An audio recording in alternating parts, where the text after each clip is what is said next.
এবার এমন শিক্ষা তোমাকে দেব, ভবিষ্যতে আর কোনো দিন এরকম অন্যায় করতে আর যাবে না। ভয় দেখাচ্ছেন? যা মনে করো সেটাই। আচ্ছা বাবা, একটা কাজ করো দিনি, তুমি তোমাদের ভাষায় একটু কথা কও দিনি। ভাষা এত মিষ্টি লাগে আমার, বরিশালের ভাষা একটু বলো দিনি শুনি। ঘটনা কি? সিডনি হঠাৎ আমার অন্তরের ভাষার কথা ক্ষতি করছে কেন? এই তুলির সাথে আমার কিসের খাতির? সেদিন তো স্পটে আমিও ছিলাম ড্যানিশ, তাহলে পরে এই পেয়ারা খাওয়ার অধিকার তো আমারও নেই। আরে বাপরে, এর মধ্যে তুমি নিজেরা কেন টানিয়ে আনতেছো আমি বুঝতে পারতেছি না। তুই কি পৃথিবীতে সিডনির বাইরে আর একটা পাগলও দেখাতে পারবি যে সালাম করলি পরে টাকা দে? না স্যার, আমার জানা নেই, আর কারো জানা থাকলে থাকতে পারে। কে কোন উদ্দেশ্য নিয়ে তারা কিডন্যাপ করেছে সেটা আসলে পুরাপুরি না জেনে কমেন্ট করাটা বোধহয় ঠিক হবে না স্যার। অনেকে কিন্তু বলেছে প্রীতমের এই নিখোঁজ হওয়ার ব্যাপারটা আপনার ফ্যামিলির কারো কারো হাত আছে। আমাদের পরিবারের কেউ কেন পিতরকে এই কিডন্যাপ করতে যাবে স্যার? আর আমার ফ্যামিলির কেউ তো সন্ত্রাসী না যে এইসব কাজে জড়িত থাকবে। কেসিও স্যারের কথা কলম ঠিক আছে স্যার, ওই হয়েছে কি তার ফ্যামিলির দুই একজনের মাথায় একটু হালকা পাতলা ডিস্টার্ব আছে, কিন্তু তারা যে সন্ত্রাসী সেটা কিন্তু কেউ করতে পারবে না স্যার। নন্দলাল, তোর এটা কিরাম কথা? আমাদের ফ্যামিলির কোন মানুষটা আছে যে তার মাথায় হালকা পাতলার ডিস্টার্ব আছে? একজনের কথা তো চোখ বন্ধ করেই করে দেওয়া যায় বেশি, সেটা হচ্ছে সিডনি। স্যার স্যার জানেন না, ওর কার্যকলাপ দেখলেই আপনি হাসতে হাসতে পাগল হয়ে যাবেন। তারপরে যার নামটা আসবে স্যার, তার নাম হচ্ছে নিউটন স্যার। সে আবার আমার বোনের প্রাইভেট পড়ায়। আমার তো ধারণা তার মাথায়ও হালকা পাতলা ডিস্টার্ব আছে। যেদিন রাতে এই ঘটনা ঘটে সেদিন আপনাদের ফ্যামিলির লোকজন কোথায় ছিলেন? আমরা তো সবাই স্যার আমাদের বাড়িতেই ছিলাম। আচ্ছা, প্রীতম তো বাবর সাহেবের কথাতেই কাজ করতো, তাই না? জি স্যার, আপনি ঠিকই শুনেছেন। স্যার, ওই বাবুর চাচার যত অকাম কুকাম সবই ইয়াকুবার পিতর এই দুইটাই করতো।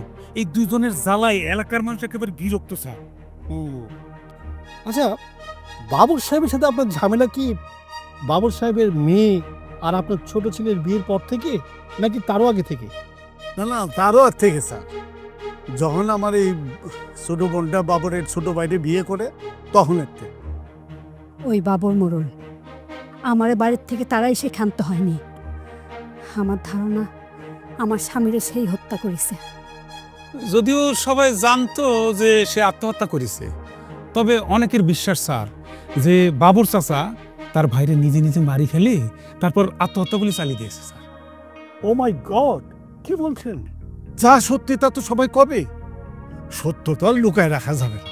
সেটাই, যেই যতই লুকানোর চেষ্টা করুক না কেন, পুলিশ কিন্তু সত্য ঘটনা সামনে আনবেই।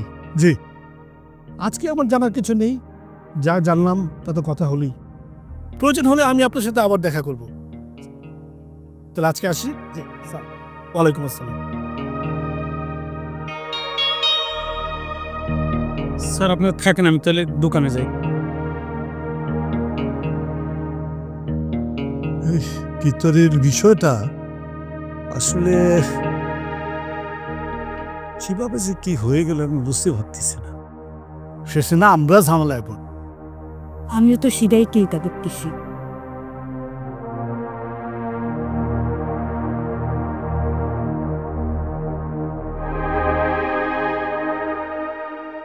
বোমা কোথাও বাইরেছো নাকি?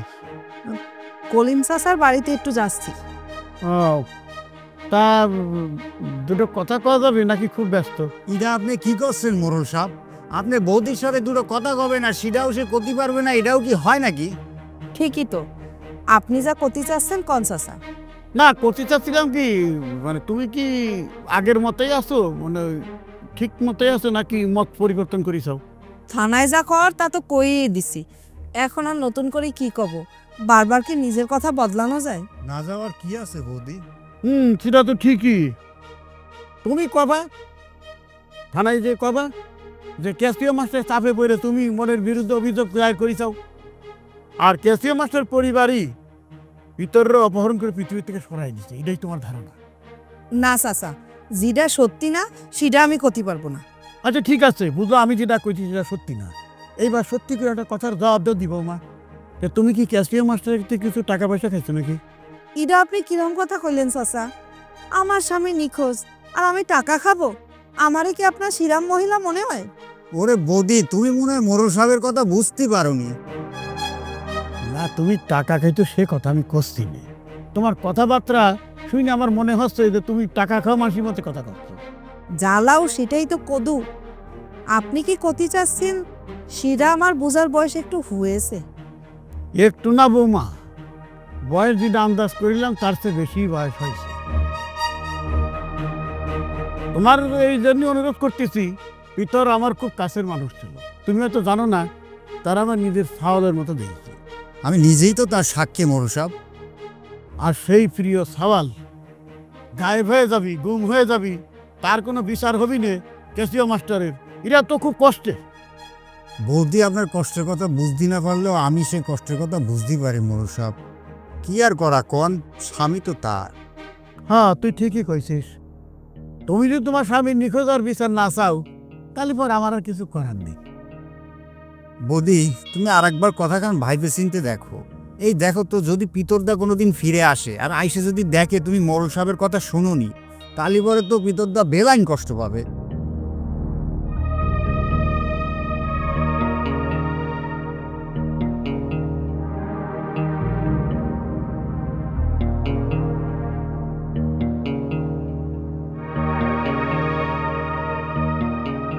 তোমার একটা কথা জিজ্ঞেস করবো সিডনি ভাই। জেনিফারও তোর মতো কোনো কিছু জানতে চাইলে প্রথমে এরম করে জিজ্ঞেস করে। তোর সঙ্গে জেনিফারের মেলা মিল রে। সব কিছুর মধ্যেই তুমি জেনিফার মিল খুঁজে পাও, তাই না? সেই তো আমার সব রে। সব কিছুর মধ্যে যদি আমি তারে দেখতে না পাই তাহলে চলবি ক? তা তো ঠিকই। আচ্ছা, তুই কি জিজ্ঞেস করবি সেটা বল। না থাক, কথা কতি কতি কি যে কব তাই ভুলে গেছি। একটা মানুষ তার বলতে চাওয়া কথাটা মুহূর্তের মধ্যে ভুলে যাবে, এটা তো হওয়ার কথা না। কি বলবি বল। এই নিউটন ভাইয়ের সাথে যদি আতিয়ার বিয়ে হয়ে যায়, তারপর তো তোমার সিরিয়াল। তুমি কি তখন জেনিফারের বিয়ে করবা? সেটা তো এখন করতে পারতেছি না, তবে সম্ভাবনা আছে রে। সিডনি আসিস নাকি রে? হ্যাঁ, ঢুকে পড়ো। হ্যাঁ, আসলাম। ওই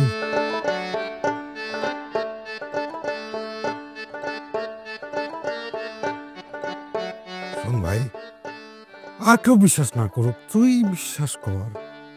ওই আতিয়া আমাদের বাড়িতে আসার এক পর্যন্ত ওর সাথে আমার কোনোদিন দেখা হয়নি, কথা হয়নি। ওর 14 গোষ্ঠীর কাউরে আমি চিনি। আমি বিশ্বাস করলেও তোমার কোনো লাভ হচ্ছে না। আমার বিশ্বাস করা কিংবা না বিশ্বাস করায় কোনো কিছু যায় আসে না। ওই মেয়ে যেসব প্রমাণপত্র উপস্থিত করতেছে তাতে তো তোমারে বিশ্বাস করাটাই কঠিন হয়ে পড়তেছে ভাইজান। এত দূরের একটা মেয়ে, সে তোমার ঘরের হাড়ির খবর পর্যন্ত জানে। তার সাথে যদি তোমার কোনো রকম কোনো সম্পর্ক নাই থাকে, তাহলে পরে এত কিছু জানা কিরাম করে সম্ভব? আরে মায়া রে, এটা তো একটা সূক্ষ্ম ষড়যন্ত্রের অংশ রে। এই সূক্ষ্ম ষড়যন্ত্র করেছে বলেই তো সবকিছু একদম যাই নিয়ে বুঝে গুছিয়ে বাড়িতে ঢুকেছে। বুঝতে পারতেছিস না?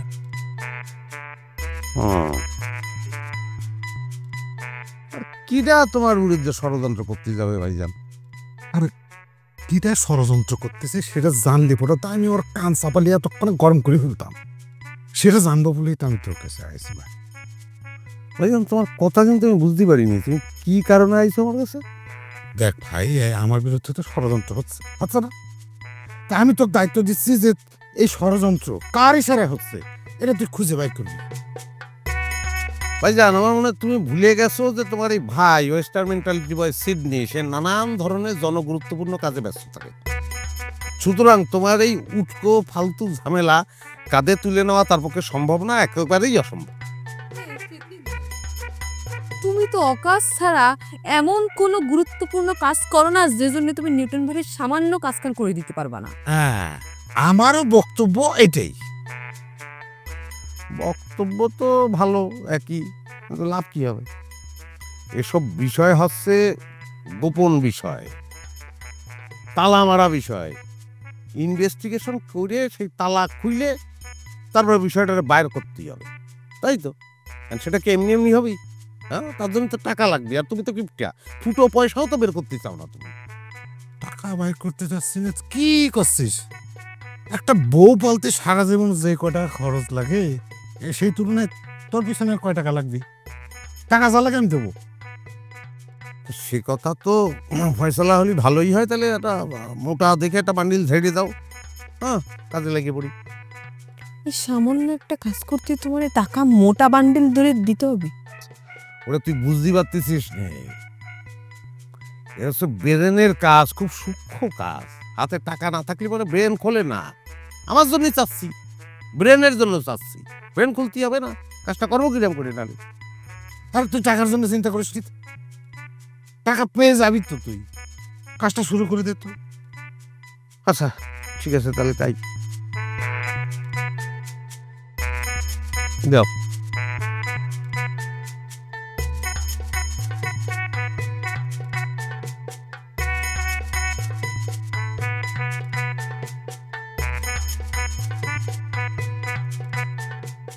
ওরে জ্বালাতো,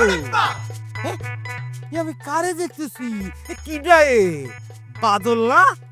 আরে জ্বালাতন মামা, তোমার চোখে কি ঠসা পড়ছে যে তুমি তোমার ভাগ্নারে চিনতেছো না? ওরে জ্বালাতন, চিনতে পারিনি এক ধাক্কায়, এ কথা আমি করতে পারবো না। তা বাদল, ঘটনা কি? হ্যাঁ, তোমাদের ওই এলাকায় গম চাল এবার ভালো হয়নি? ওরে জ্বালাতন, দেশে এত কথা থাকতে তুমি এই কথা জানতে চাইলে কা মামা? আমার দেখার সাথে ধান গম ফলনের সম্পর্ক কি কও? সম্পর্ক আছে ভাগ্নে, সম্পর্ক আছে বলে তো করছি। কি সম্পর্ক সেটা কইয়া আমার একটু ধন্য করো মামা। না মানে গতবার যে তুমি গেলে করছি কি জানি, গতবার যে তোমার থেটিয়ে বিদায় করা হলো, এইটা করা উচিত। এই তো একটা ফাল কথা কই দিলাম মামা, মোরে কেন কেডা জাটা দিয়ে বিদায় করবে? একবার তুমি তোমার বোনের বাড়িতে আসলি আর তো যাতে চাও না, ওই ঝাঁটা দেখানো লাগে, তারপর নাকি যাও, এই লোকজন কয়, এই জন্য কলাম আর কি। হ, খালি মানুষ তোমারই কয়, আর কেউ কয় না। পুরে ভাগ্নে, কেউ যদি সামনে পর আসি মুখ দিয়ে কয়, আমি কি তার মুখ আটকে দিতে পারবো? এই যে তুমি গতবার দিয়ে চলে গেলে, হ্যাঁ, তোমার চেহারার কন্ডিশন কি ছিল তুমি বুঝতে চাও? হ্যাঁ, পোকা দিলে রক্ত বাইরে হয়ে আসবে, এরকম একটা কন্ডিশন ছিল। হ্যাঁ, কি চমৎকার গোল গাল, আটার বস্তার মতো।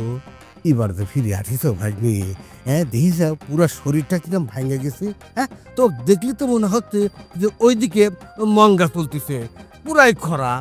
এই জন্য কথাখান কলাম আর। শোনো মামা, সালুনে কয় শুইরে তোর পাশায় একটা ফুডা, বুঝো না? মুই তো খরায় আহি আর বাড়তি ফলনে আহি দিদির বাড়িতে। তোমার তো যাতায়াত দিয়ে পিড়াইলেও তোমার যাওয়ানোর জায়গা নাই। এই তো ভাগ্নে, সুযোগ পাই একটা বাই কথা কয়ে দিবি। শোনো, আমি আমার বোনের বাড়িতে থাকি, তার কলাম অনেকগুলো কারণ আছে। অনেকগুলো কারণ? নদী ভাঙ্গনের কথা বাদ দিলে, ধরো যে আমার বোনের বাড়িতে আমি যদি না থাকি, তাহলে যে তার ছেলে বুলে বাচ্চা কাচ্চা আছে, তাদেরকে দেখাশোনা কিটা করবি? প্রত্যেকটা বাড়িতে একটা করে পুরুষ মানুষ থাকা লাগবে সিকিউরিটি হিসেবে। ওহো, তাইলে কইতে যাইতেছো যে তুমি তোমার বোনের বাড়ির সিকিউরিটি গার্ড? জ্বালাতো, সুযোগ পাই আরেকটা বাই কথা কয়ে দিলি।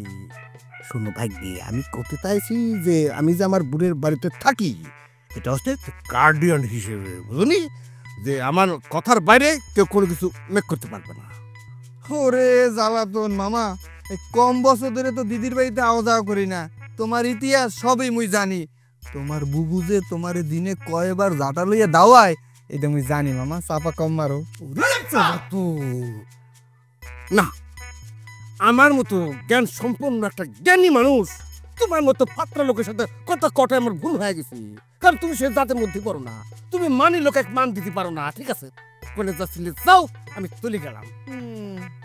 ওরে জ্বালাতন, সালমাই গুত্তার ভাগা নাম।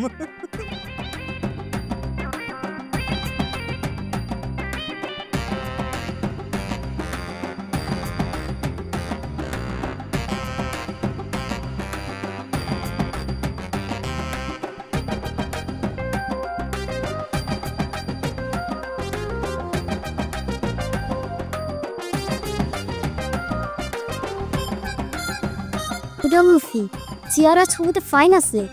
তাই তো দেখতেছি। নিউটন ভাইয়ের দিক কি পছন্দ ভালোই আছে। আমি জানো কে তুলি সিলিং ডাবলটি আছে না, তার সম্বন্ধে আমার কাছে জেনে নিরা। আহা তুলি থাম তো, তুই জোর করে নিজের পরিচয় দিছিস কেন? সে কি তো পরিচয় জানতে চেয়েছে? আমরা তো তার সম্বন্ধে জানি, তা আমাদের সম্বন্ধে তার জানা লাগবে না? নাহলে তো আমাদের সাথে কথা কি সে কোনো মজা পাবে? এটা তো বুঝতে পারছি, সিডনি মানে এই বাড়ির মাইজা পোলা। তয় ওই যে কইল না ডবল টি, এইটা তো বুঝতে পারি নাই। ডবল টি মানে হইতেছে চাচা, টি মানে চা, আর ডবল টি মানে দুইটা চা। দুইটা চারে যোগ করলে হয় চাচা। ওর সিডনি চাচার কথা বলতেছে। ও এখন বুঝি। তয় ওই ডাবল ফু, ডাবল ফু মানে দুইটা ফু, ফু ফু। ও তোমার বাড়ি কোনে টিসি? টিসিটা আবার কি? আরে আমার তুলি সিডনি খুব ভক্ত। সিডনি জিরান করে কথা কয়, ও শিরান করে কথা করার চেষ্টা করে। সিডনি তো মাঝে মাঝে ইংরেজি শব্দ ব্যবহার করে। তো কি করতেছে, তোমার সাসি নাটা কি সা আর সি যোগ করলে তো সাসি হবি। সায়ের জানে সে টি বলতেছে, সা মানে তো টি ইংরেজিতে, টি এর সাথে সি যোগ করেছে টিসি। ও মোর খোদা, এদি এক্সের কঠিন হিসাব নিকাশ এত ঠাস করে কেউ কয় মোর কি বুঝতে পারমো? বাইঙ্গা সুরে কইবেন না, নাহলে বুঝমু কেমনে? আরে বোঝানির জন্য তো আমি আসি। তো কইলে না যে তোমার বাড়ি কোনে? মোর বাড়ি বরিশাল। বরিশাল? তোমার কথা শুনে বুঝতে পারছি। তো বরিশাল কোনে? হেডা তো কম যাইবে না, সমস্যা আছে। কি সমস্যা ডাবল ফু? আরে তার এলাকার নাম যদি কেউ জেনে যায়, তার বাবা মারে গিয়ে যদি কেউ খোঁজ দেয়, সেই ভয় করছেন। আচ্ছা শিলা বাদ দিলেন, তোমরা ভাই বোন কজন? বাবা মা বাসি আছে? দেখে না খ, মুই এত কিছু কইতে চাইতে আসি না। সমস্যা থাকলে কবা কেন? ও ডাবল ফু, আমরা তো তারে দেখতে আইছি, আমাদের দেখা শেষ। তার ভাই বোন কয়জন, তার বাড়ি কোথায়, এসব জানি তোমার লাভ কি? আরে সিরি, আমি কি লাভের জন্য জিজ্ঞেস করেছি? নতুন একটা মানুষের সাথে পরিচয় হতে গেলে তো এসব জিজ্ঞেস করতে হয়, এটাই নিয়ম। দেখা তো শেষ, এখন চলো। চল আসি। হ্যাঁ চল। ওটুকু আমাদের মিষ্টি খাওয়াবে না? এসে বে, তোর এ বাড়িতে মিষ্টি খাওয়াতে কিসের জন্য? নতুন বউ দেখতে আসলে তো মানুষ মিষ্টি খায়। আরে নতুন বউ না কিছু, তোর মিষ্টি খাওয়া দি মুখ বন্ধ রে কিছু।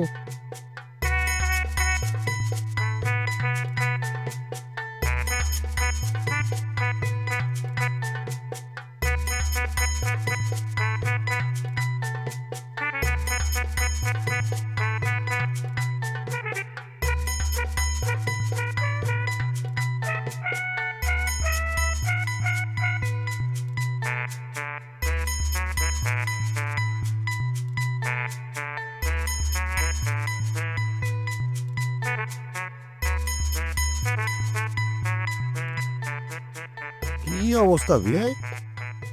তুমি এরকম খাড়া খাড়ে চৌকিদারের মতো পাহারা দিচ্ছ কিছুর জন্য? আপনি পড়ানোতে ফাঁকি দিতেছেন কিনা এটা তো দেয়া লাগবে মাস্টার। নারী স্টুডেন্ট পাইলে আজকাল মাস্টাররা পড়ানো বাদ দিয়া ছাত্রীর মোড় দিকে ফেল ফেল করে চাইয়ে থাকে।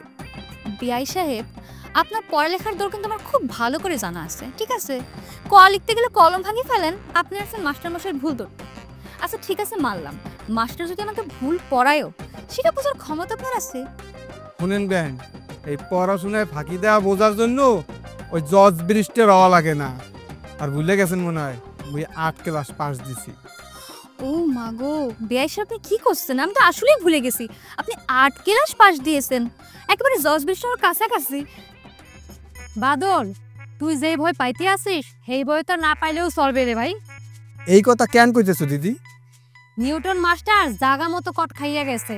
হ্যাঁ বিয়া করার দাবিতে হ্যার বাড়িতে একটা মাইয়াই উঠছে। হ্যাঁ চাইলেও এখন আর এখানে চাইতে পারবে না, এই সুযোগ আর এখন আর নাই। মাস্টার এইটা কি বলতে আছি? আমি তো মেলা শেয়ানা মাস্টার, মেয়ে বিয়ের দাবিতে একবারে বাড়িতেই উঠছে। আমি তো আসলে একটা প্রেমিক পুরুষ।